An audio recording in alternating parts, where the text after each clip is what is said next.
It's Tuesday night, October 15th, 2024. It's 9 p.m. on the East Coast of the United States, 6 p.m. on the West Coast. I'm doing this in my head. It's noon in Singapore, Australia. No, in Sydney, Australia. And where I'm sitting here in Northeast Minneapolis, it's 8 p.m. Central Daylight Time. And welcome to another edition of Jim Peters Tonight. I'm Jim Peters. This is episode number 164 if you're keeping the store at home. Our guest tonight, Tim Conaway, the vaulted Tim Conaway, former executive editor of Hustler magazine, at the height of that popularity of that magazine in the 80s and 90s. Actually, 70s and 80s, I think, excuse me. So I'd like to tell you we're taking your calls tonight. We're not, because Blog Talk Radio is not online, and that's one of the reasons we're a little late here. We started about a minute late.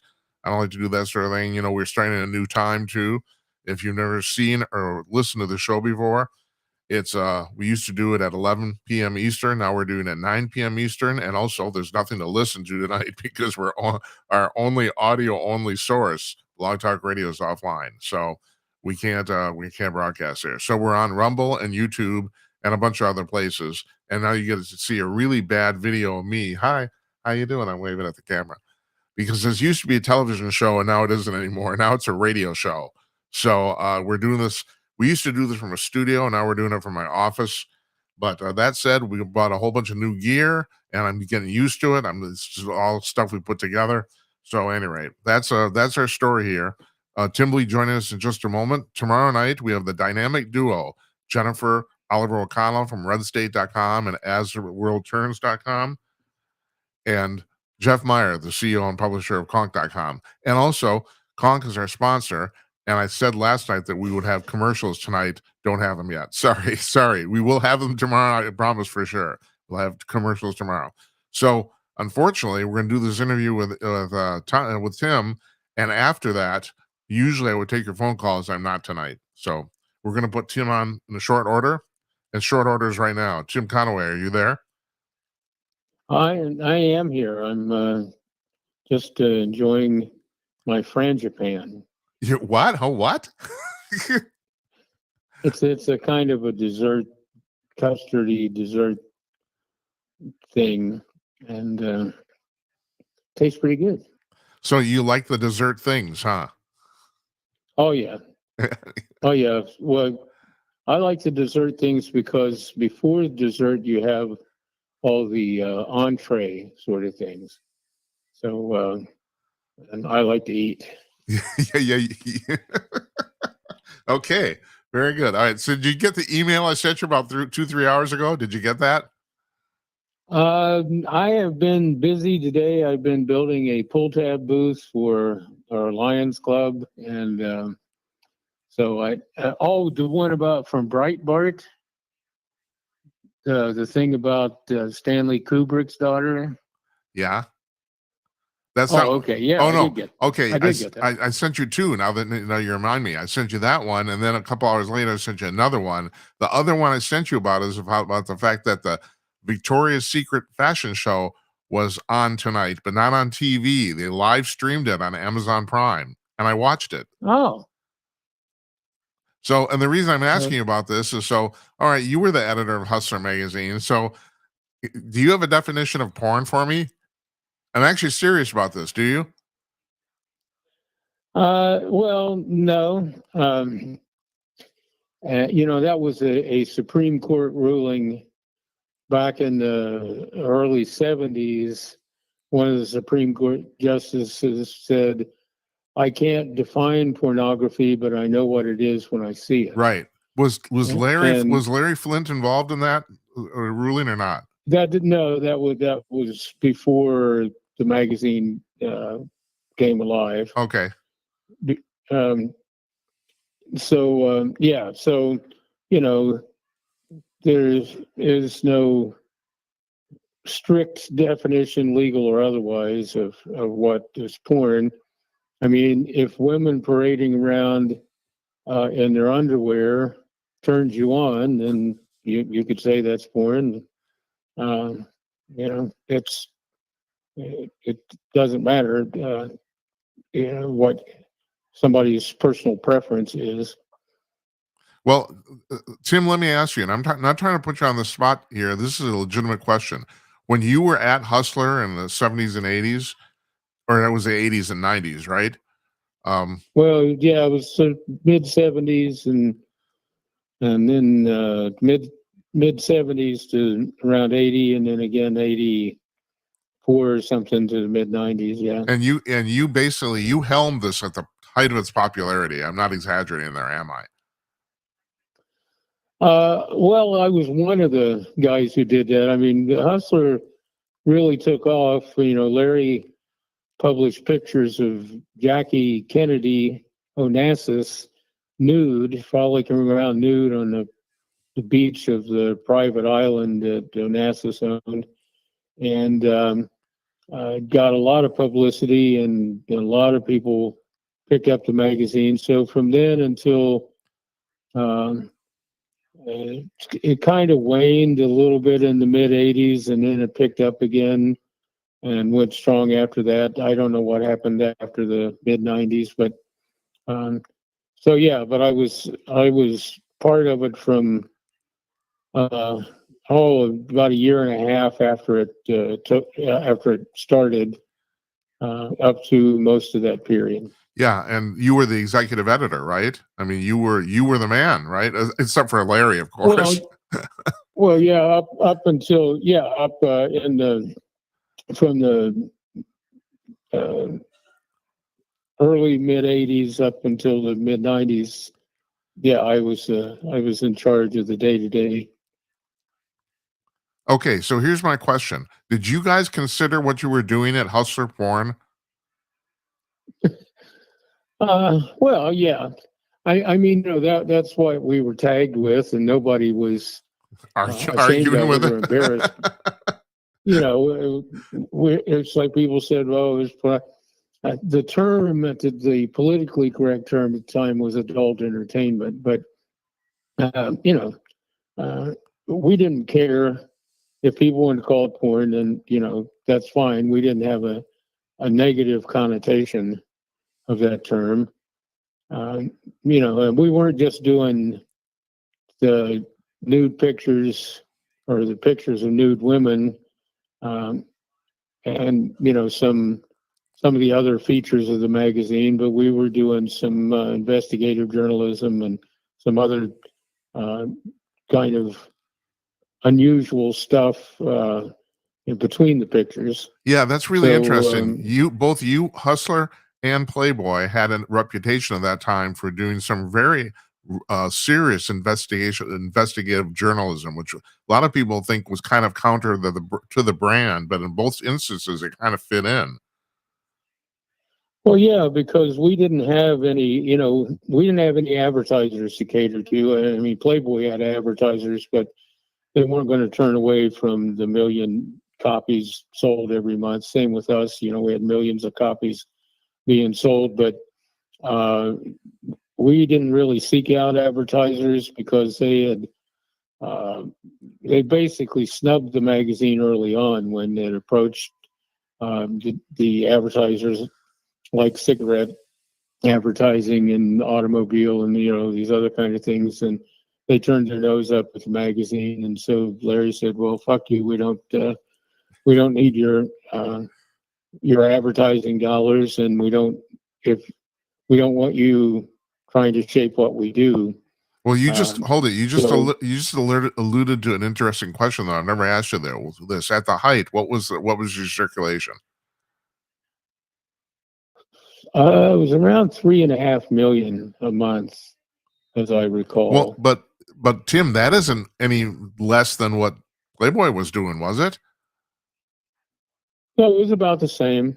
Penthouse was out too, about the same amount. So yeah, we were the top three, and we were all getting, on average, those same numbers.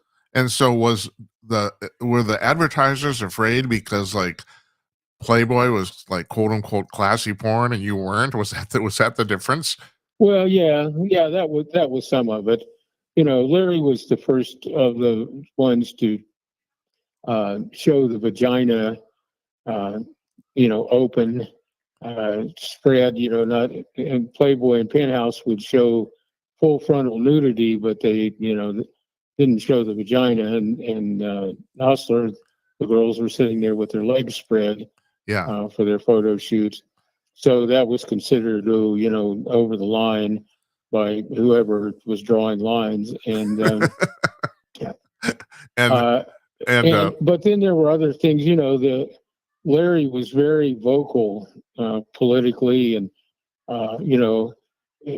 it wasn't just politics so much. It was the hypocrisy of politics, the hypocrisy of religion, the religious leaders.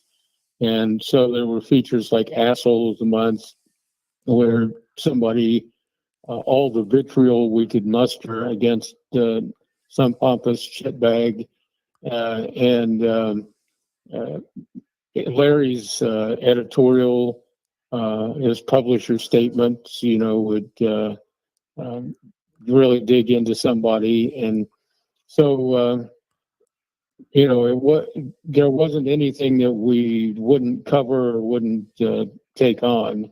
And after that early part, with the advertisers, it was like, we're not even looking for them. It was just, to hell with you guys. So if somebody had come along and wanted to buy some advertising space, I don't know what would have happened. Not that anybody did. But, so you guys survived strictly on the price of the magazine? Yeah. That's pretty good. Which is well, yeah, that's unusual. In, in men's magazines, there's a lot of newsstand sales. Subscribers, Playboy had subscribers because, again, it was supposed to be a little classier alternative. But most of the sales of that stuff, a guy goes to the newsstand or the adult bookstore or the section in the back of, wherever this was sold, and buys it. They don't have it delivered to their door. So, yes, so that was kind of typical for that end of the magazine industry. So I'm just doing some I'm doing some quick math in my head here. If you guys had the 2.5 million sales a month, it was a monthly, right? Yeah. All right. So you had 2.5 million sales a month. Let's say you cleared $1 off of every magazine. So that's $1 million, or that's $2 million a month. And in 1980, that was real serious money. no wonder it worked. Well, it was like 3.5 million, and it was it did very well. Yeah. So I've never asked you this. I've known you forever, but I never asked you before. There's the common perception that Flint was in court for First Amendment issues constantly. I don't know if that was true or not, but did you ever go to court regarding that? Not for any of that kind of stuff. Nobody who worked on the staff of the magazine was ever, accused of anything. Or I was in court sometimes over some of the issues to do with one time with issues to do with some advertising person. We did have advertising for adult products, and back in the days when they had the 900 number, you call the sex line kind of thing before the internet, but never on First Amendment issues. Just wondering. And of course, you started your career as, well, not that Hustler is not serious journalism, but you started your career as a newspaper reporter. And there was something in the news here I wanted to run by you, and you've probably heard about this. Now, I didn't actually put this together. I don't know if you know this, but Larry Ellison, the CEO and founder of Oracle, along with his son, David Ellison, David Ellison started the Skydance company. They have bought CBS. Actually, they bought Viacom. They bought the whole damn thing. They purchased it all. So because of that, they're going to own CBS News. And Ellison has come straight out and said he's going to gut the place. He's tired of all this woke BS that they're putting out for journalism and the line and all this crap. And he says he's going to completely gut the thing and start over. But John Nolte on Breitbart, their esteemed columnist, he said that if you stop and think about this, everybody who's tried to gut these journalist organizations has failed, because he said that, well, for example, in the Washington Post, they got a new publisher. They got, and the publisher wanted to do this, and the staff literally ran pieces. They basically disparaged their own publisher and their own press, and basically it put a stop to what he wanted to do. Do you think there's any? Do you have any thoughts on this? Like, how do you? I mean, you ran for president. How do you? Is it harder to actually gut a news organization than the government? I mean, Christ. Well, yeah. I mean, if somebody wants to, and by gut it, I don't know exactly what this guy's plan was, but Well, the exact quote was "clean house." That's the way they put it. Clean, yeah. But see, again, that's clean house it can mean 1,000 different things when people are talking this shit.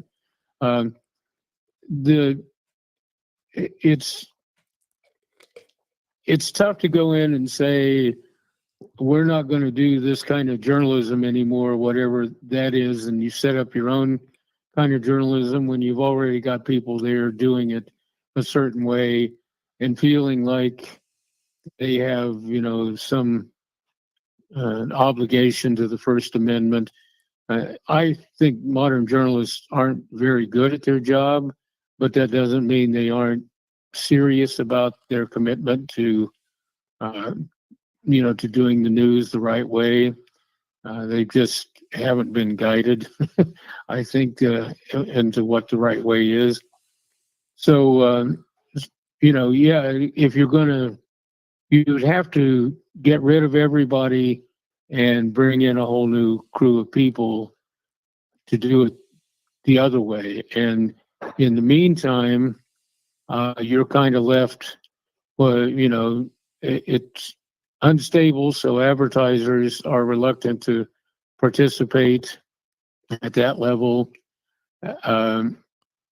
It would be very difficult to do a major overhaul on a major news organization without losing a ton of money. Well, it's kind of like fixing the airplane while it's in midair, isn't it? I mean, I've thought of this. Exactly. If you're if you're running CNN and you really wanted to clean house there, you'd probably have to take the whole station off the air for a week, and both the investors and the advertisers wouldn't stand for it.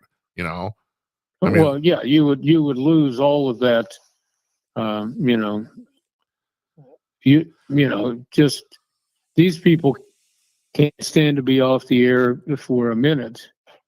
So just imagine if they were actually off the air for a week or something.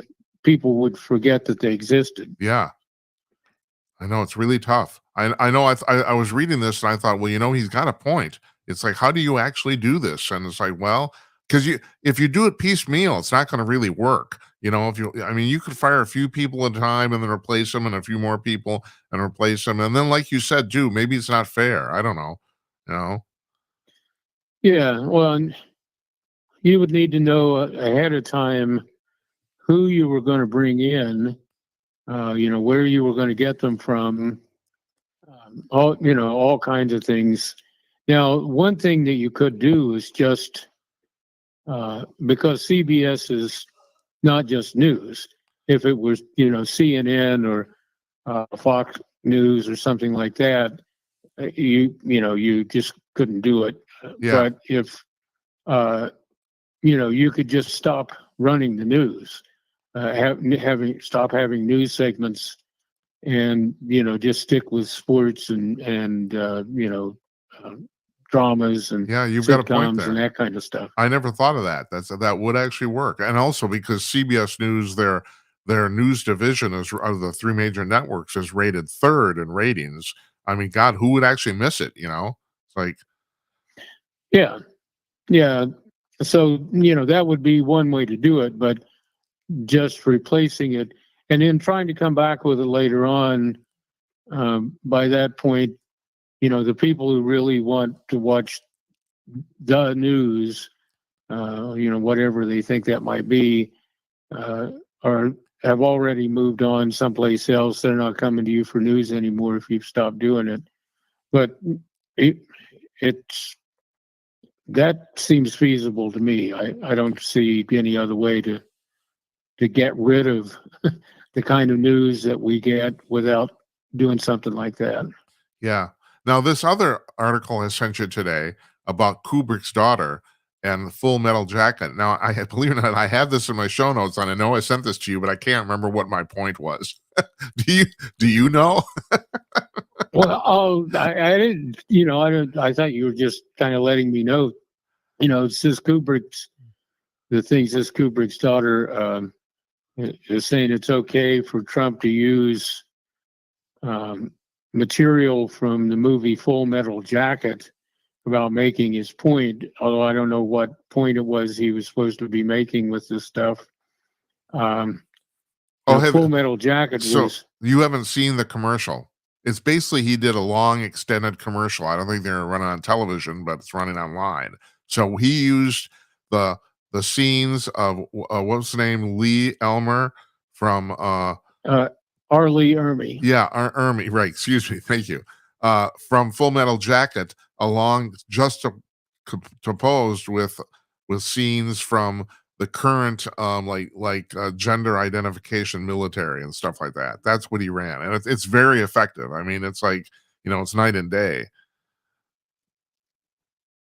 Oh, okay. So that's all right. Yeah, that's where. Yeah. Well, I didn't know what point he was supposed to be, but Full Metal Jacket was about turning people into mindless drones and sending them off to their doom.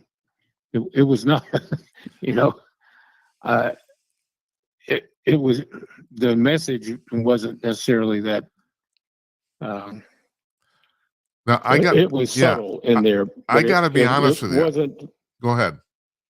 I'm sorry. Oh well, I was just saying, it wasn't. It didn't put down the Marine Corps. It showed, this is how the Marine Corps makes these guys into human beings who charge up the hill into gunfire. Right. And then you get into Vietnam, and Vietnam is just a half-assed spectacle, that sort of undercuts the whole honor and integrity of these people. So that was my take on it. And that's what she said too. She said, though, I got to be honest, it's terrible. I've never seen the movie. I mean, I kind of know what it's about, but I've never seen it. And the reason I sent this to you is many people listening to this probably don't know this. Not only where you had a journalism career, you've been involved in motion picture production too. So, and I thought you'd find it particularly interesting. But she said, basically what you're saying is that she said, on a cursory glance, if you look at this movie, it's basically how the armed forces in America turn young men into basically killing machines. But she said there's an underlying message, and then I didn't know this either. She actually scored the movie. She's a composer. She wrote the music for the movie, so she must not be that young, I guess.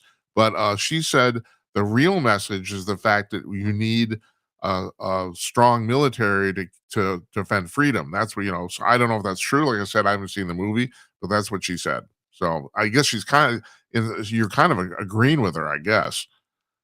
Yeah, pretty much. So yeah, it was. It's worth a look. See, it might not be something you'd watch over and over again, like some movie favorites that people have, but. Yeah, it's pretty good. So let's move on to the campaign. Now, I've been thinking about this for the last couple of weeks. Newt Gingrich said today in the press, I think he was on Fox News, I think he said that it's hard to avoid the fact that it looks like that many Democrats are basically trying to sabotage Kamala's campaign. And I've gotten the same impression, especially the Biden people. It's like, Gingrich says that at some point in the last few weeks, Jill looked at Joe and said, "Well, wouldn't it be interesting if you were the only guy who ever beat Trump for your legacy?" And it does seem like not just Democrats, but even the Democratic press is kind of sort of dumping on her. I mean, do you get that impression too? Well, I don't really pay that much attention to it, Because you're and smart. trying to interpret. Yeah, well, I'm trying to interpret what these people are doing. I mean, uh, the whole political thing is an uh, unfortunate mess, I think, and Jim, is it boring so. you? Hmm? Is it boring you? Well, it's not boring because every couple of days Trump comes out with some really crazy or scary statement. Um, what I see from the Harris campaign is that their approach to like their advertising and their message is very polished, and it's very calculated to counter the Trump thing, even indirectly. And so, I think they're doing a good job with it. The White House has been mainly quiet. Now they've done some kind of thing with uh, Israel and Gaza and that kind of stuff. They've made some kind of statement on that, but which may be counter to what she's saying. But uh, I don't think anybody pays attention to what the White House is doing anymore. No. When Biden pulled out of the race, it was just like, the old man had gone to take a nap and nobody really misses him. That's right. Yeah, that's correct. That's correct. Yeah, I think I actually do think that maybe I I think I don't know what's going on there, but it does seem like that Democrats are not totally behind this woman, and I don't know why that is. And I've read some speculation. People said there's some ideas, and that might not even be true. I don't know, but it does seem like they are famous for walking in lockstep, and that doesn't seem to be happening right now. So I don't know. Yeah, well, and again, I don't give them credit for being that good. Yeah, If you have they always reminded if me they don't, over the years. You've always said that I give these people too much credit. They can't think that much. yeah, if they're coming up with some plan like Jill might think that kind of shit, but I don't think anybody. I think everybody's relieved they don't have to pay any attention to her anymore either. Um, the behind the scenes string pulling shit that she was doing. So uh, it's what really is getting me is Trump is his own worst enemy. He says some really scary things. This thing about turning the uh, National Guard or the military on political opponents and stuff, as that's the kind of thing that rouses the middle of the pack from their slumber, and just some of the other uh, just going on and on with the same crap uh, that's a big lie that everybody's aware of. And I know that we're not supposed to fact check these guys because if we fact checked them, then we'd find out they're lying. But uh, so it's less than a month. I'll be really glad when it's over. Yeah, same here. I know. I'm getting very, very tired of the whole thing. At this point, I kind of don't care who wins. It's like awful. The one thing I have to say, David Strom, who's on this show regularly from Hot Air, he says this all the time, and I do agree with him. I expect politicians to lie. I don't expect the press to lie, and that's what really pisses me off. I have no expectations from politicians at all. But when the press lies, and they seem to lie regularly, it really just bugs the shit out of me because that's not their job. Yeah, yeah, and Well, part of the problem is, and I've, said this to you before, that um, there don't seem to be any editors anymore. Stuff seems to go unfiltered directly into whatever Yeah. outlet there is. Plus, with Twitter and or X, whatever it's called these days, the these people can go on there under the aegis of uh, their the News paper organization. Yeah. or thing that whatever they work for, their media outlet, and and pretty much say anything, and it's not really reporting. They're just blabbing what they think about things, and that's uh, to me that's there should be some kind of filter Yeah. over these people. Well, just the example I gave before about the fact that the people at the Washington Post ran a hit piece on their own publisher. You'd think some editor would have said, "No, we're not going to run this." I don't know how that gets through past the filter. You're right. Yeah, maybe there just isn't one at this point. Well, in a case like that, if there's somebody's threatening to come in and gut the thing, maybe the editor's in with it. But Yeah, right. yeah, for the most part, I don't know how there are all these unattributed statements made that there's no attribution, and we always one of the rules was you have to have a uh, if you're stating something as fact, you have to have an authoritative source. Yeah. You can't just say it without some kind of source. Well, there's stating things in these without any source, and it's like the journalist is a conduit. The journalist is not the expert, is not the authority, is not the whatever. You're a conduit for this information, and you're just supposed to take what other people in recognized positions say about something, and then you report it as they said it, but you attribute it to them. And I don't see that. And that's what bothers me the most And about does that make us old the farts? modern journalism picture. does that make us old farts? I don't know. Yeah. Well, I guess because we're from another time, but I mean, I don't see why one of the basic tenets of of journalism can disappear like that. I don't either. Uh, Yeah, I'm with you. I learned from a lot of people who had worked in the field. One of the criteria for being professors at Ohio University in the College of Journalism was, or College of Communications School of Journalism was, you had to have worked in the field, and they laid on. I just can't. I can hear these guys. If we had handed in a piece, just in a class that had the violations that these things have, I can just hear these guys going off on us. So I don't know where this lack of standards come from.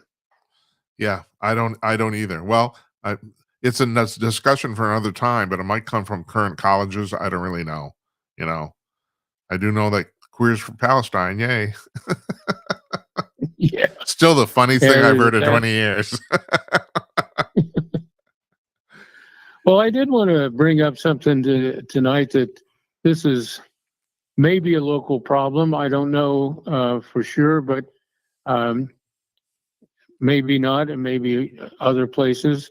But I'm involved with the Lions Club, and here in the state of Minnesota, there is something called charitable gambling, where a charitable organization, community organization, can operate some limited gambling things. It's Right. called pull tabs. It's Yeah. and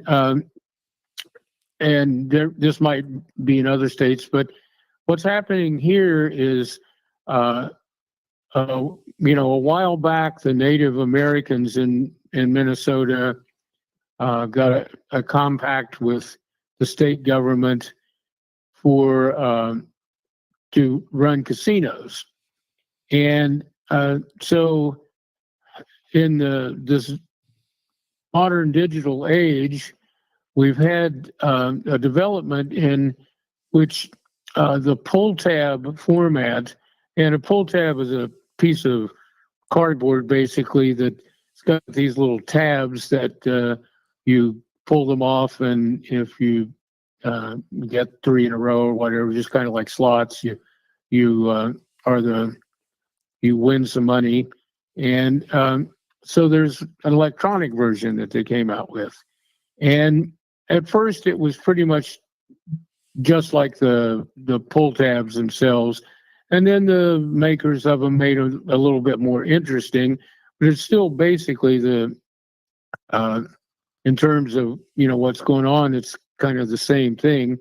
So the Native American casino owners all said, "Oh, well, that's a violation of the compact because we have the strict rights on, slot machine, electronic things that look like that." Yeah.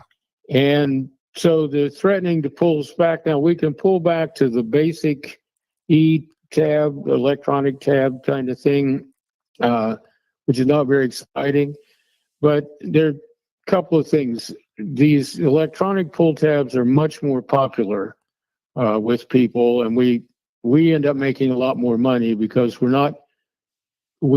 have to pay a fee to the person that provides the tablet with the software on it, but it's not nearly as expensive as buying the actual paper games. Oh, that's really interesting. It, That would never occur to me. It's actually more expensive to buy. I mean, yeah, pull tabs is basically like a cardboard version of a slot machine. It's actually more expensive to buy the cardboard pull tab things and the licensed software, huh? Right. Yeah, and and plus we have to count. After a certain number of prizes have been awarded, and you have to post what prizes are available, and you erase them as they're awarded. The people stop playing that game, so then you've got to count all the tabs. We've got to pay somebody. We've got to have a booth. We've got to pay somebody to work at the booth to deal with this stuff. And the electronic pull tabs, they can take them out from behind the bar in the place, or there's usually a rack, and people take one and they go to the bar and they give the person a certain amount of money, and the person keys it to to that many plays. So, and the bar gets paid for this. The bar makes more money than when we just lease a space for our booth, and we make more money, and it's a lot less work for us. Just running these things because of all the rules and regulations and accounting and stuff is almost a full-time job for one or two members of the club. Right. So anyway, these things are more profitable for us and a better operation for us in a couple of ways. But the argument that we're stealing away, that we're somehow stealing their customers, or that because they're the only ones who are entitled to these entertaining electronic games, is belied by the fact that the person who goes to their local American Legion or Veterans VFW facility, or they go to their local bar or restaurant and plays this, they're not going to say, "Oh gosh, I'd really rather be playing an electronic thing, so I'm going to drive 30 miles down to Bloomington," which is from where I live. It's 30 miles down there, and the other Indian casinos are way the hell away from here. So oh, well, I'll just drive down there instead because I want to play those games. No, they're not going to do that. They No, don't. as a matter of They fact, didn't do it. if they wanted to play the game, they do it. I mean, that Yeah, actually that logic goes yeah, both ways. You know? right. They weren't going down to play, driving these long distances to these casinos to play this stuff before the things came out. They were just playing the paper games. So Yeah. anyway, I wanted to rant about that, and we're trying to get all of our um, uh, local politicians, on the state level, to give us a break on this. They've already decided that we have to pull back to this other thing. It doesn't take effect for a while, but there's an election coming up, and we are trying to elect a bunch of people that can change that for us. And I don't know of other states, how this works out, but this money goes back directly into the community. The veterans, the stuff, the pull tab operations at VFWs and American Legions, all go back to veterans programs, and the stuff that we do goes back into the community in a lot of ways. For school programs and extracurricular activities, and we support programs for childhood cancer and diabetes and vision, hearing, that Well, Tim, offer free services. So I don't have to tell you uh, this. Those kids on the Indian reservations, they need that income from the casinos so that they can take their limos to the high school. that happened in my town. With the town I grew up, yeah, giant casino, and now all the kids, every man, woman, child on the reservation gets $150,000 a year, and the kids were taking limos to school. That's what happened. right. I know. I have a. Yeah. You have to answer a question for me though. I'm going to an assumption here, and it just occurred to me my assumption might not be right, and that is, I'm assuming the vast majority of people do not go to bars primarily to play pull tabs. Is that true or not? I mean, I'm sure a few of them do. Oh well, it's an activity that's there. It's Yeah. something to do. Right. But they're going to the bars to drink or to eat. Right. If there's a restaurant in there, most bars in Minnesota have to have food service to get the liquor license. So they're going there for those purposes, but it's their form of entertainment. And so it might be part of why they head out there. Right, but not the primary reason. Where you go to a casino to gamble. That's where you go. Although there's other reasons to go to the casino too, but still, people go. I'm assuming if you did a poll, they go, well, primarily to gamble. You can eat there, you can see a show, all that sort of stuff too. But it's kind of the opposite. Yeah, I don't know.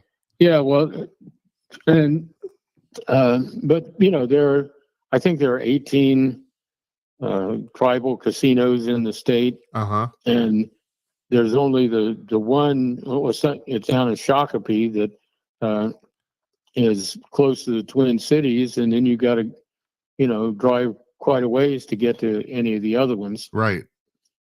So it's not like if they were everywhere or they depended on. I know slots are the biggest money makers for casinos, but yeah, I kind of I kind of don't understand that, but yeah, it's like, let's play a game where we have absolutely no control over the outcome whatsoever. But of course, that's kind of true technically of all games. So I don't know. Yeah, most of them. Poker is there's some skill in that, and blackjack, and right. But yeah, most of the other ones are strictly games of chance, and and casinos are fun. There's lots of lights. Sitting at the slot machine, and you just push a button these days. You don't pull the handle. Yeah, anymore, you don't pull a handle. That's right. Yeah. Yeah. It's easy, and there's that chance you could be the person that wins the $1 million jackpot. Yep, there is. Yep. Of course, that's the thing with America. Everything's easy. we live in a nation of ease. That's what we do. Yeah. the Instant Mashed Potato Society. Yeah, that's good. I like that. I'm going to use that. Sorry. Okay, go right ahead. Yeah, it's sad, but It is. but that's the truth. It is. Tim, I'm going to let you go. Okay. All right. I really appreciate Enjoyed this. talking to you. Always a pleasure. Always. Thank you so much. It's like I've always find this fascinating. So. And then good luck on this new format for your show. And thank you. You know, I'm still getting the bugs out of this. People, you know, but so I'm sorry. Go ahead. That's if it weren't for machinery, we would all be very happy.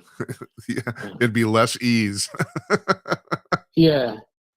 Well, yeah. They say the stuff makes it easier, but then you use it. Yeah, and that's say, right. Well, I don't know. And you get confused. I was building something today, and me and the guy that's helping me, we got special saw blades, and we got this saw going, and we got another, the big table saw going, and got all this kind of stuff. And at one point, I just grabbed an old-fashioned saw off the hook on the wall and sawed a piece off that way. And it was like, that's very satisfying. Oh, God. Oh, you take care, my friend. Thank you for joining us. All right, I'll do that. Okay. All right, we'll see you soon. Anytime. Take care now. Take care. Bye. That's Tim Conaway, former executive editor of Hustler magazine, and now doing good for his community with pull tabs. Yeah. All right. So now, normally in this part of the show, we take phone calls, and we're not going to tonight because we're not on Blog Talk Radio because they're down, or at least we couldn't connect anyway. So I'm saying usually that's their problem. So I got one thing tonight. I want to allude to this. I alluded to this with talking to Tim, and that is I watched the Victoria's Secret fashion show on Amazon Prime. Now this is first time they've done this in 6 years.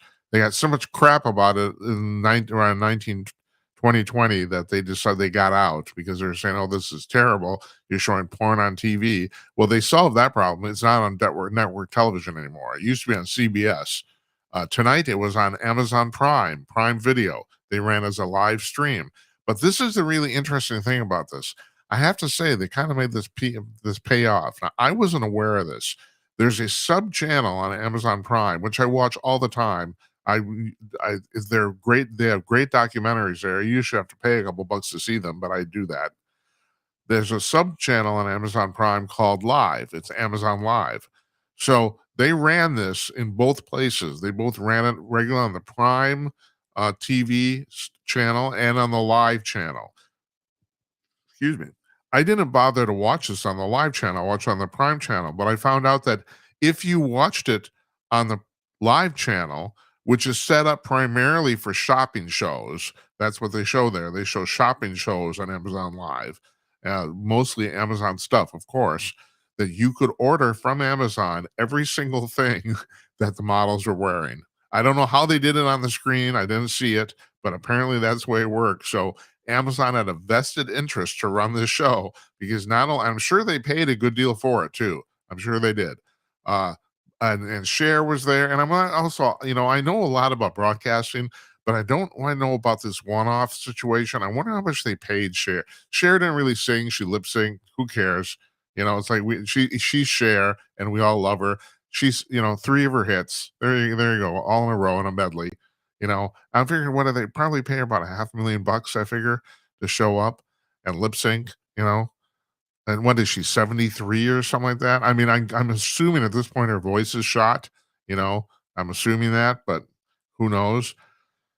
Anyway, like I said, you could order anything that models were wearing. And also they advertised this ahead of time. There were no weird get-uppy costumes. Everything that the models wore. And there was a couple things that were kind of weird, but this is what they said. Everything that the models wore was actually on sale. And you could order it right off the screen. And I thought, now that's smart. That's the reason you want to run a fashion show with bras and lingerie. That's the reason, not for old guys like me. Excuse me. All right, we're gonna can it for tonight. because yeah, we don't we can't take your phone call. So tomorrow night we got the dynamic duo. That's Jennifer Oliver O'Connell from RedState.com and AsTheGirlTurns.com, and Jeff Meyer, the CEO and publisher of Conk.com. And I promise, Jeff, if you're listening to this, we'll run your commercial tomorrow night. We're putting them together. We're taking care of business here. That's what we're business. We're taking care of business. That's what we're doing. So, folks, thanks for listening. Thanks for watching. Good night, Esperanza. Good night, Uncle Donnie. And good night to you, wherever you are. We'll see you tomorrow night. Take care. Remember, 9 p.m. Eastern, 6 p.m. Pacific now. Bye-bye.